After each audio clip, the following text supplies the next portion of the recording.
말씀은 마태복음 3장 7절에서 12절 말씀입니다.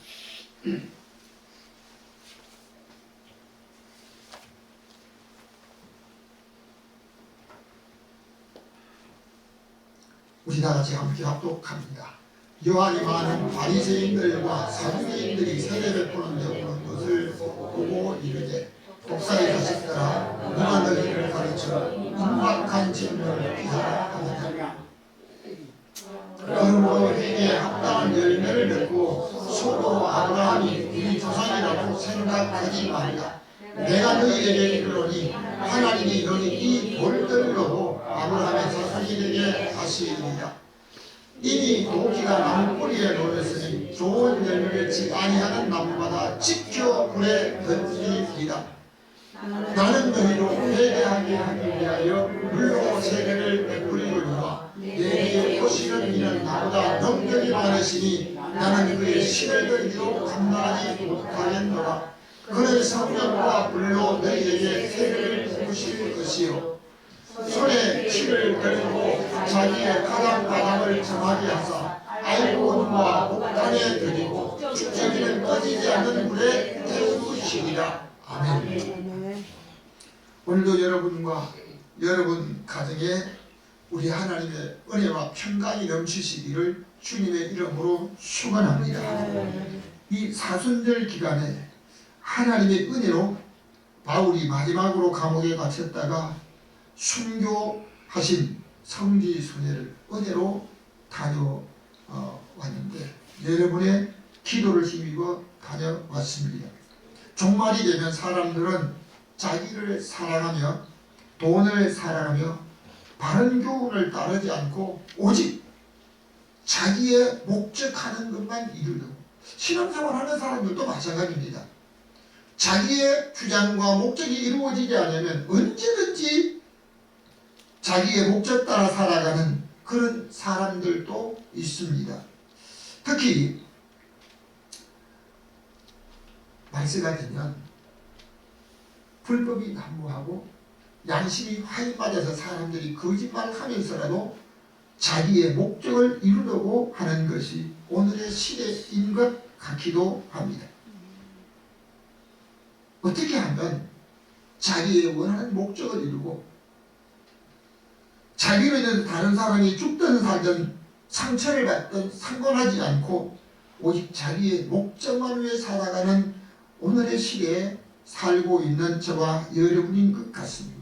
오늘 읽은 성경을 중심으로 해서 제목을 같이 한번 읽겠습니다. 회개와 나무의 열매. 회개와 나무의 열매라는 제목으로 말씀드릴 때 은혜 시간 되시기를 주님의 이름으로 축복합니다. 네. 첫 번째입니다. 제목을 같이 한번 읽겠습니다. 회개의 세례를 합니다. 성경 말씀 마태복음 3장 11절. 나는 너희로 회개하게 하기 위하여 물로 세례를 베풀거니와. 아멘.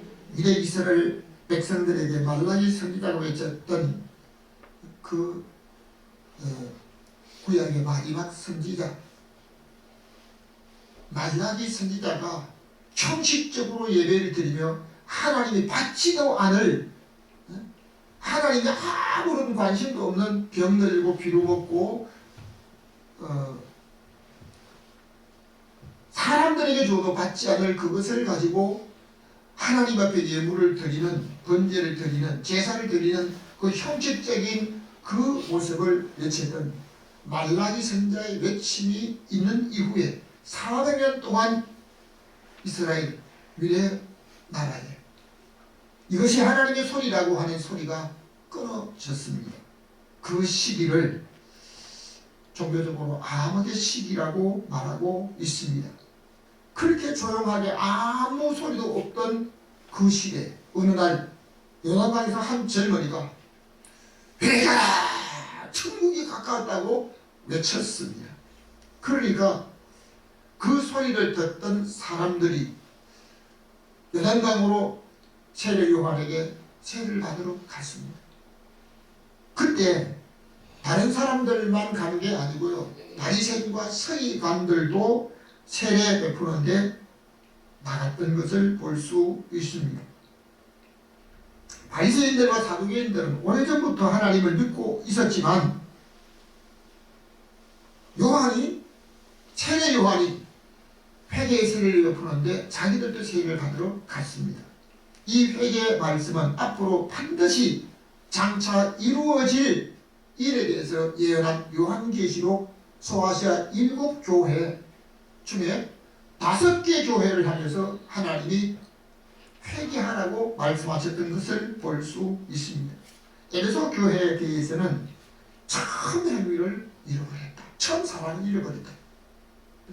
그러니까 이것을 잃어버린 그대로 있는 것이 아니라 처음 사랑을 어디서 잃어버린지 다시 한번 회개하고 그 사랑을 찾으라 라고 말씀하고 있습니다. 만일 그 사랑을 찾지 않고 회개하지 아니하면 촛대를 다른 데로 옮겨버리겠다고 했습니다. 그뿐만 아니라 버가모 교회에서는 니고라당의 교훈을 지킨다. 사람이 자기 중심으로 만든 교훈을 만들어서 지키려고 한대요. 사람 중심으로 살아갔던 이 삶에 대한 것을 회개하라고 외쳤습니다. 뿐만 아니라 두가디라 교회에서는 하나님이 회개할 기회를 그들에게 주었는데도 회개를 하지 않는 겁니다. 그러니까 그 두가디라 교회에 회개할 기회를 주어서나 회개하지 않는 이 사실을 두고 회개하라고 말합니다. 그리고 이어서 사례교회에서는 그들이 신앙생활하고 하나님을 믿는다고 하면서 살았다고 하지만 실상은 죽은 자이다. 육체적으로 사는 지금 보기에 살아있는 것 같지만 영적으로 죽은 사람이라고 할 수 있었습니다. 뿐만 아니라 마지막에 라오디가 교회에서는 열심이 없는 것, 열심을 내라 회개하라. 회개하라 열심을 내라 하지 않고 열심을 내라 회개하라. 게으름 빠집니다. 게으름. 신앙생활하는 사람들 중에도 보면요, 게으름이 얼마나 게으른지. 라오디가 교회, 여러분 이 회개하라고 5개 교회를 향해서 말씀하신 그것은 그들이 교회만의 들을 소리인지 아니면 그 말씀이 오늘 우리 교회 우리에게도 드려야 될 말인지 우리가 한번 깨달아야 될 줄로 믿습니다. 정말 저와 여러분이 처음 가졌던 열심과 믿음을 가지고 있는가? 다시 한번 우리 자신을 돌아볼 수 있어야 합니다. 마태복음 3장 7절입니다. 독사의 자식들아, 누가 너희를 가르쳐 임박한 진노를 피하라 하다면. 아멘. 바리새인들과 사두개인들은 하나님을 믿는다 하면서 그들이 요단강으로 세례 베푸는데 나오는 것을 보고 바울이 이 독사의 자식들아, 여러분 바리새인들은 종교 지도자들입니다. 그리고 사두개인들은 정치 지도자들입니다. 자, 그런데 종교 지도자들과 정치 지도자들에게 이 독사의 자식들아, 감히 어떤 사람도 그렇게 말을 하지 못합니다. 그런데 실상 독사나 다른 이런 동물들을 자식이라고 표현하죠. 성경에는 자식이라고 하지만 실제적으로 표현하면요, 새끼라고, 독사의 새끼가 맞는 겁니다. 그래야 우리가 표현한다면 이 독사의 새끼다! 자식이라고 하기 전에요, 독사의 새끼. 그렇게 말을 들었는데 그들이 다가올 진노를 피하려고 하는 그 잘못된 것을 책망하고 있습니다. 다윗이 왕이 되어 나라를 다스릴 때 3년 동안 땅에 비가 오지 아니하고 가뭄만 계속되었습니다. 너무 다윗은 하나님 보시기에 합당하게 살았는데 왜 이런 문제가 생겼을까? 왜 이런 가뭄과 온 나라에 어려울까? 하나님 앞에 기도했을 때 하나님께서 사울과 사울이 지은 죄 때문이라고 했습니다. 다윗과 아무런 상관없습니다. 다윗이 잘못한 게 아닙니다. 사울이 잘못했다는 겁니다. 무슨 잘못했습니까? 사울이 기브온 거민들을 죽였다는 겁니다. 여러분, 기브온 거민들은 가나안 땅에 살던 7족속 중에 하나입니다.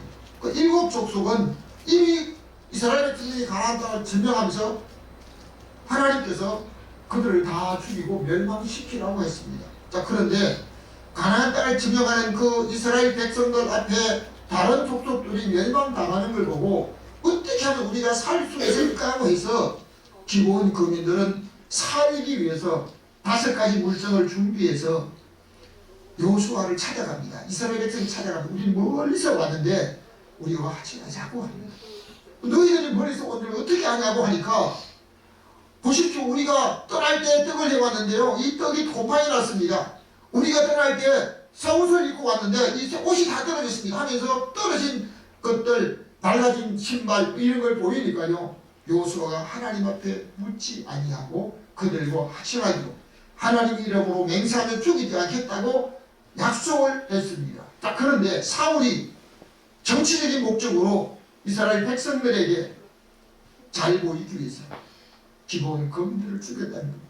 그러니까 기브온 거민들이 원한을 품고 하나님의 이름으로 죽이지 않겠다고 했는데 하나님 우리 조상들이 억울한 죽음을 당했습니다. 막 고소하니까 하나님께 기브온 거민들의 기도를 들으시고 이스라엘 땅에 예루살렘에 피를 내리지 않았던 겁니다. 그러니까 다시 기브온 거민을 찾아갑니다.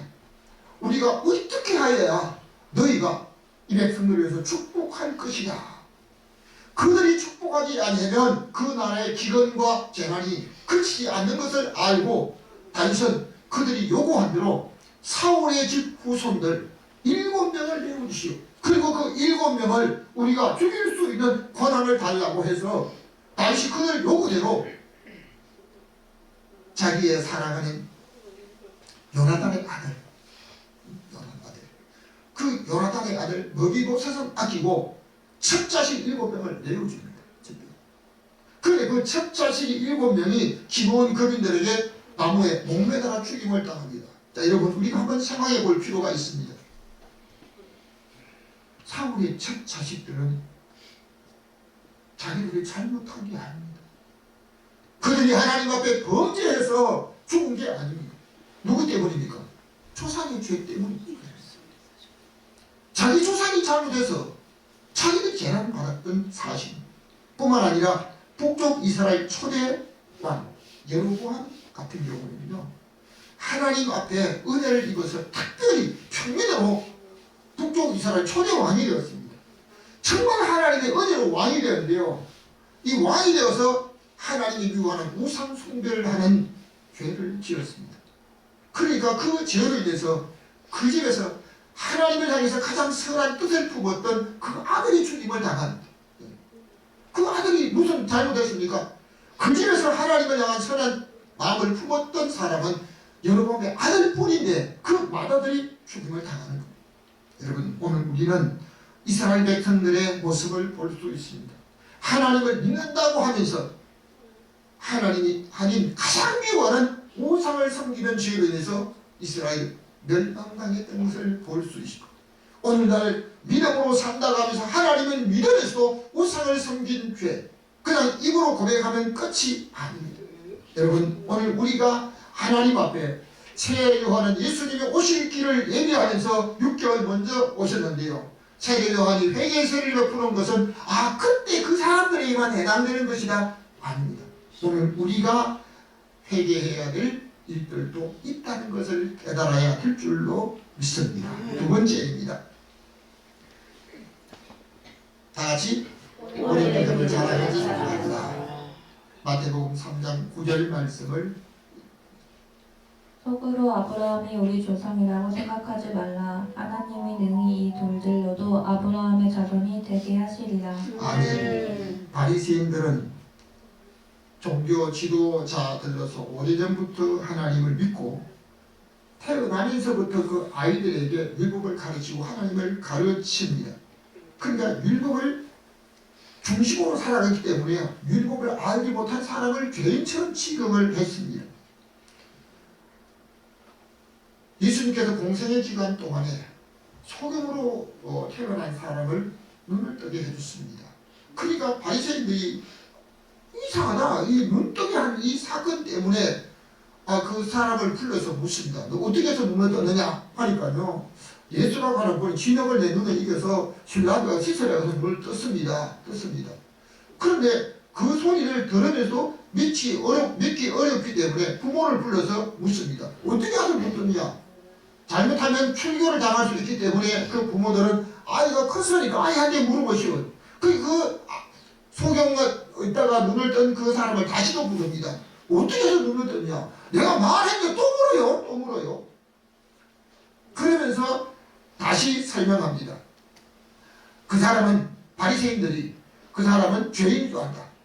근데 이 소경으로 있다가 눈 뜬 사람이 나는 그 사람이 죄인인지 아닌지는 모르지만 하나님으로부터 보내심을 받지 않았다면 결코 이런 일을 할 수 없을 줄 압니다. 창세 이후로 소경이 눈을 뜨고 한 사람이 없는데 하나님을 보내시지 않았다면 어떻게 소경으로 태어난 나의 눈을 뜨게 해주십니까? 그 말을 들으니까요. 창세로부터 하나님이 보내신다 이 설명을 하니까요. 바리새인들이 뭐라니까 이 죄인으로 태어난 네가 우리를 가르쳐. 여러분 율법을 아는 바리새인들은요. 자기들을 위해 자기들을 가르치고 자기들에게 교훈하는 소리는 절대로 듣기를 싫어했습니다. 자, 그러니까 오늘 우리가 여기서 한 가지 기억할 것은 바리새인들은 아브라함의 후손이라 하면서요. 자기들은 구원은 완전히 따온 단상처럼 생각했습니다. 바리새인들은 다른 사람보다 하나님을 더 잘 믿는다고 생각을 했습니다. 혹 우리는 다른 사람보다 내가 기도를 많이 하고 또는 예배를 드리고 다른 사람을 오래 믿었기 때문에 회개할 것이 없다고 생각하는 분들도 혹 있는지를 모릅니다. 하나님의 구원은 어떤 이단 종파처럼 숫자를 채우는 것이 아닙니다. 노아 시대 보면 모든 사람들이 자기 조간대로 살았습니다. 하나님께서 그 시대 사람들 봤을 때 노아만이 하나님이 의롭게 사는 모습을 보았습니다. 하나님이 노아에게 은혜를 베풀어 주셨는데 그 은혜를 베풀어 주실 때 하나님이 베풀어 주신 은혜를 입는 사람으로 오늘도 저와 여러분이 살아야 될 줄로 믿습니다. 여러분 하나님께서 우리에게 주신 믿음의 결과는요 구원입니다.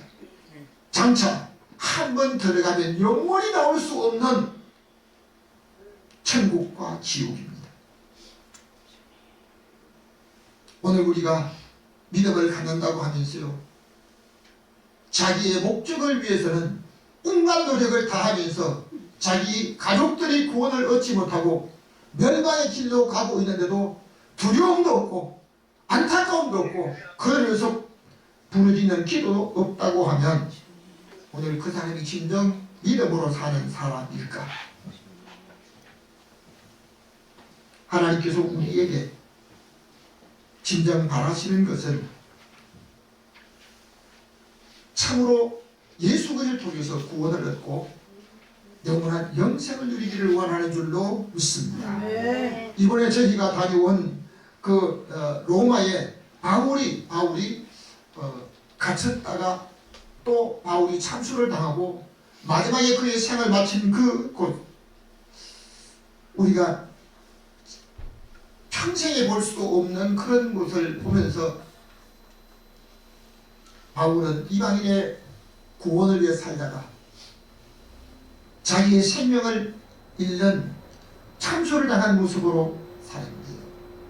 새 요한은 바리새인들에게 독사의 자식들아 아브라함의 자손이기 때문에 당연히 구원을 얻을 줄로 확신하고 있지만 하나님께서는 세례 요한을 통해서 회개하셨고 진정으로 회개하고 회개의 삶을 살지 못한 사람에게는 구원의 열매가 있지 않을 수도 있다는 것을 말씀하고 있습니다. 세 번째입니다. 다같이 나무는 열매가 있습니다. 8절 말씀입니다. 그러므로 회개에 합당한 열매를 맺고 아멘. 사랑하는 성도 여러분, 저와 여러분은 예수 그리스도를 믿고 무엇이 달라졌습니까? 성경은 말합니다. 너희가 나를 택한 것이 아니오 내가 너희를 택하여 세웠나니. 이런 너희로 가서 과실을 많이 맺게 하고 이 과실이 항상 너희에게 있게 해서 그 과실로 인해서 과실 있는 사람이 하나님 앞에 무엇을 구하든지 다 받게 하겠다고 말씀하셨습니다. 이 말씀을 거꾸로 하게 되면 만일 내가 우리 주님이 원하시는 열매가 없다면 하나님 앞에 어떤 것을 기도해도 받을 수 없다는 말씀으로 할 수 있습니다. 한번 따라 하시겠습니다. 또 너희 과실이 또 너희 과실이 항상 있게 하여 항상 있게 하여 내 이름으로 내 이름으로 아버지께 아버지께 무엇을 구하든지 무엇을 구하든지 다 받게 하려 함이라. 다 받게 하려 하리라. 요한복음 15장에 말씀하고 있습니다. 하나님께서 우리를 택하신 목적은 구원만 얻는 것이 아니라 과실이 맺도록 원하고 있습니다. 살아있는 나무는 신자를 가리키는데 주께서 원하시는 과실이 있는 사람은 하나님 앞에 어떤 기도해도 하나님이 그 기도를 들으신다고 말씀하고 있습니다. 성경은 말씀하고 있습니다. 가시나무에서 포도를 엉겅퀴 해서 무화과를 딸 수 없고 좋은 나무는 좋은 열매를 맺는다고 말씀하고 있습니다. 나쁜 나무는 나쁜 열매를 맺는다고 하는데 그 열매는 우리의 입술의 말과 우리의 행동과 우리의 살아온 모든 삶에 대한 모든 것을 말씀하고 있습니다. 하나님께서 우리에게 세례 요한을 통해서 소아시아 7교회를 통해서 말씀하시는 회개에 대한 말씀을 하셨는데요. 이 회개는 천주교의 고해 성사처럼 내가 무슨 죄를 졌습니다. 그러면 친구가 내 죄사함을 받습니다. 그것은 끝이 아닙니다. 회개를 했다면 반드시 생활이 바뀌어야 합니다. 예수를 믿기 전 생활과 예수를 믿은 이후의 생활이 바뀌어야 합니다. 지금도 내 손에 가지고 있는 것, 내가 바라는 것 오직 육체를 위한 목적만을 살아간다면 그 사람의 열매가 있다고 할 수 있을 것입니까? 평생을 목회한다고 하였던 저에게 죽을 준비하라고 하면서 회개하고 죽을 준비를 하라고 했는데 제가 이번에 13시간을 가면서 책 한 권을 읽었습니다. 정말 그 책을 읽으면서 하나님 앞에 저는 지금 죽어도 나이가 아깝지 아니할 나이라고 생각이 듭니다. 우리는 찬송할 때 이렇게 찬송합니다. 주 예수보다도 귀한 것은 없네. 오늘 김철봉 장로님이 손에 있는 북이보다 주를 더 사랑하는가 했던 거죠. 또한 찬송 중에 내 제사 안 받고 예수를 안 뒤 나의 모든 것 변했네. 후렴에 나의 모든 것 변하고 다 변했다라고 찬송하고 있습니다. 솔직히 우리가 찬송을 그래 하면서 변하게 뭐가 있습니까? 한번 자기 자신에게 나는 무엇이 변했다고 할 수 있습니까? 옛날 처음 가졌던 성격 지금도 변하지 않고 있는지 변하지 않는 것에 대해서 한번 회개해 본 적이 있습니까?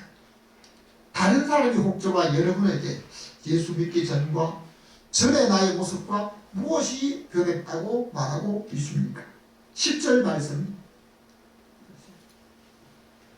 이미 도끼가 나무 뿌리에 놓였으니 좋은 열매를 맺지 아니하는 나무마다 찍혀 불에 던져지리라. 아멘. 저와 여러분은 성령의 9가지 사랑의 열매, 희락과 화평과 오래 참음과 자비의 양성과 충성과 절제, 이 9가지 열매 중에서 나는 어떤 열매를 맺어가고 있는가 한번 자신을 돌아보셨습니까? 나는 이런 열매를 하겠다고.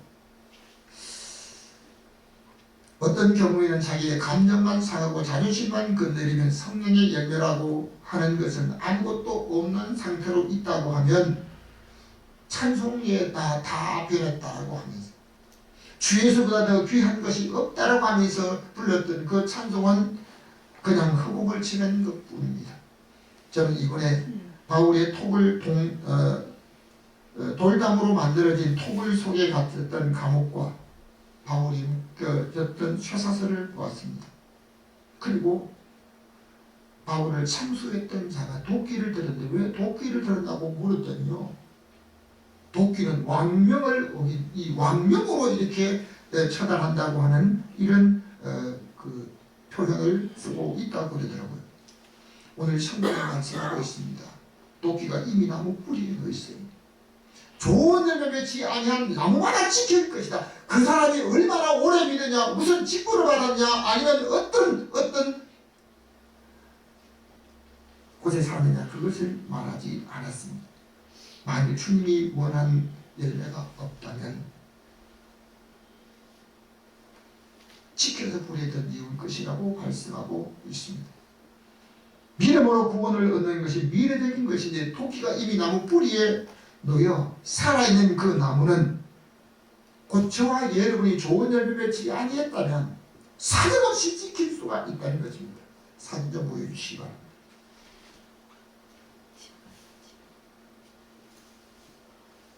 예, 이 사진은 철망으로 지금 가려져 있어서 바울이 마지막으로 갇혔던 그 감옥입니다. 너무 침침하고 눅눅한 그 감옥이었습니다. 두 번째, 이것은 바울이 손발을 묶었던 쇠사슬입니다. 바울 서신에 내가 사슬에 매인 것처럼 하면서 했는데요, 저 사슬로 바울을 묶어서 감옥에 묶여 있었던 것을 보여줍니다. 그 다음입니다. 이것은 바울을 참수했던 장면입니다. 바울의 그 참수라고 하면 이제 목을 그냥 이렇게 몸에서 자르는 건데요, 바울의 목이 그 참수를 당하면서 그냥 떨어진 것 끝이 아니고 한 번, 두 번, 세 번 튀면서 이제 그 땅에 떨어지면서 뛰었다고 하는데요, 뛰어진 곳마다 물이 솟아났다고 합니다. 마지막 장면 보여주세요. 이 장면은 바울의 참수된 머리가 이렇게 참수되었다라고 하는 것을 말씀하고 있습니다. 결론적으로 말씀드립니다. 다같이 좋은 일한 복권에 들어갑니다. 12절 말씀을 다같이 읽겠습니다. 손에 키를 들고 자기의 타작마당을 청하게 하사 알곡을 모아 곡간에 들리고 축적이는 꺼지지 않는 불에 태우시리라. 아멘. 바리새인들은 나는 오래 믿었기에 구원은 따놓은 것이라고 확신을 했습니다. 그러나 우리 주님께서는 손에 키를 들고 자기의 타작마당을 청하게 하사 알곡을 고르는, 키는 사정없이 바람을 내면서 알곡만 골라 안쪽으로 떨어지게 하는 것인데요, 여기서 우리가 어떤 방법으로 그 알곡으로 분류가 될는지, 정말 우리가 살아가면서 다른 모든 우리의 현실 속에서 어떤 문제를 만나거나 말을 듣거나 아니면 어떤 현장에서 나는 정말 우리 주님 보시기에 알곡으로 거기서 구별되고 있는가, 다른 사람과 합평을 하는가. 하나님께서 아브라함 믿음을 시험하듯이 오늘 저와 여러분의 믿음도 우리의 환경을 통해서 시험할 수 있습니다. 끝까지 인내할 수 있는 사람으로, 믿음을 지키는 사람으로 살아야 될 줄로 믿습니다. 우리는 알게 모르게 조상의 좋지 않은 습관을 따라서 하나님을 믿는다고 하면서 우상을 숭배하고, 하나님을 믿는다고 하면서 자기 좋은 대로 살아가는, 자기의 성질대로 살아가는 이런 모습들이 있습니다. 지금도 변하지 않으면 나의 고질적인 그 모든 것들이요, 자손들에게 그대로 아버지의 살아오고 어머니의 살아온 것을 그대로 자식들에게 이어지는데, 오늘 내가 변하지 않게 되면 내 자녀에게 똑같은 삶이 이어질 수 있다는 것입니다. 인류상 아담의 죄를 사람으로 태어난 모든 사람들이 유전적으로 받잖아요. 뿐만 아니라 부모의 잘못된 습관, 때로는 질병의 유전적인 것도, 때로는 다른 어떤 유전적인 것도 받는 것을 오늘 현실을 통해서 볼 수 있습니다. 예수 그리스도께서 우리의 죄를 대속하시려고 십자가에 죽으시러 가는 이 사순절 기간입니다. 사람은 아무리 건강하게 살아도 죽음을 피할 수 없습니다. 복음을 위해 살다가 목이 베어 참수되었던 바울은 내가 그리스도를 닮았다. 그러니까 너희는 나를 닮아라 하죠. 오늘 우리가 예수 그리스도를 몇 년, 수십 년을 믿으면서 나는 주님의 어떤 부분을 닮아가면서 다른 사람에게 내가 주님의 이런 모습을 닮았다고 다른 사람에게 나를 좀 주님 닮은 모습으로 닮으라고 말할 수가 있습니까? 사순절 기간이라고 하면서 저와 여러분은 무엇이 그리스도를 닮아가려고 힘쓰고 있습니까? 수십 년을 믿는 사람도 주님이 원하는 알고 이르지 못하면 바리새인들에게 말씀하셨던 것처럼 도끼가 이미 나무 뿌리에 놓였으니 좋은 열매 맺지 아니한 나라 지켜 불에 던지는 그 불은 지옥불을 상징하기도 합니다. 세례 요한이 요단강에서 회개의 세례를 베풀었는데요. 세례는 옛사람이 그리스도와 함께 죽는다는 것입니다. 근데 세례를 2번씩이나 받고 세례를 받아도 옛사람이 죽지 않고 그대로 살아서 육의 목적만을 산다고 하면 우리는 진정한 그리스도인이라고 할 수가 있을까? 나의 옛 성품은 다른 사람에게 상처를 주면서 아픔을 줄 수도 있습니다.